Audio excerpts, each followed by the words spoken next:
when it comes to best beach getaways, I reckon Queensland's got this one in the bag. What do you reckon? Absolutely. Smashes it out of the ballpark. We're at Morton Island, we're an hour out of Brisbane, and it's the best place to bring the family. But the journey didn't start here. First, we had to hop on a boat. There is only one way to get onto Morton Island with your four-wheel drive, and that's book a spot on My Cat. It's been 20 years since I've been on this barge and on the island, so I'm really looking forward to it. My Cat runs a couple of times a day from the Port of Brisbane. A good tip is to make sure you let your tyres down while you wait in line or when you get on the boat, because the other end is a drive straight onto the beach. Along for the ride on this trip is my wife Natalie and my daughter Jasmine. They love Morton and jumped at the chance to share this adventure.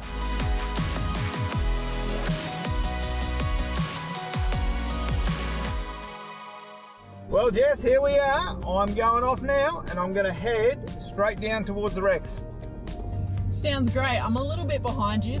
Oh, I can't wait to snorkel on them wrecks. What do you guys reckon? Yeah, it is really good. Gee, that tide side, Jamie. Oh, you're not wrong there. I wonder how many people are going to get bogged straight off the barge. Well, Jess, I reckon we're not going to get too far. So what about we pull up, we have a bit of a snorkel or a swim, or maybe even get that canoe off and go for a paddle. That sounds great. When you visit Morton Island, you need to be aware of the tides. On the high tide, getting anywhere can be difficult, but hey, who's worried about getting anywhere with beaches like this to enjoy?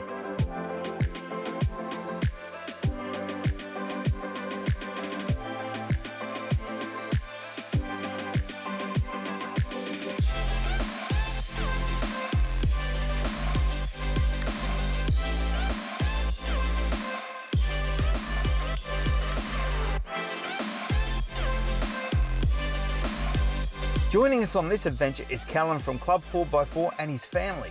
These guys love getting off-road, but it's their first chance to experience Morton Island for themselves.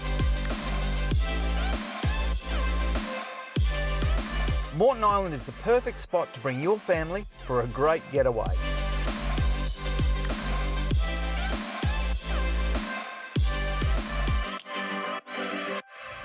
Well, great to catch up with you again, Callan. I believe you've been here a day or so already. Yeah, mate, I thought you guys were never going to get here. I'm sure it was such a trial waiting on this beautiful island for us. It is absolute paradise, but you've got a camp up here already, haven't you, that we're going to go up to? Yeah, mate, we set up at the northwest camp, so nice open free camp type space. Will be a great base to be able to explore the island from, that's for sure. Yeah, and it's nice and protected, so you know the western side obviously isn't as exposed as the east side, and we've had some pretty significant weather around here, as you know, so yeah, it's nice to be on the protected side of the island. But the important part I've got is, have I got somewhere where I can drop that boat in and then bring it back into camp? Oh mate, I reckon you're going to be alright. I remember tobogganing down this sandhill on the right when I was about 8 years old.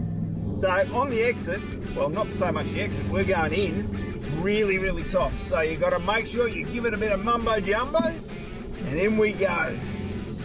Mind you, I've done that in second gear low range, no worries at all. But you never know, especially when you've got a trailer on the back, how it's going to be. So you've got to be prepared for just in case. So make sure those tyres are down, and then you'll be good when you get in.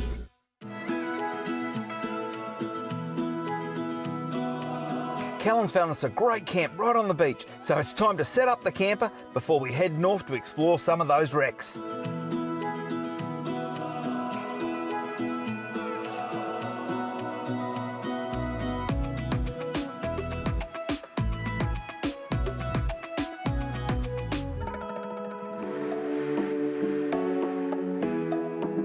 One of the things I love about Morton Island is coming here and checking out the wrecks each time we come over. Now there's wrecks down at Tangalooma, as we know, as we arrive, but up here at Bulwa, there's another 3 wrecks here in the water.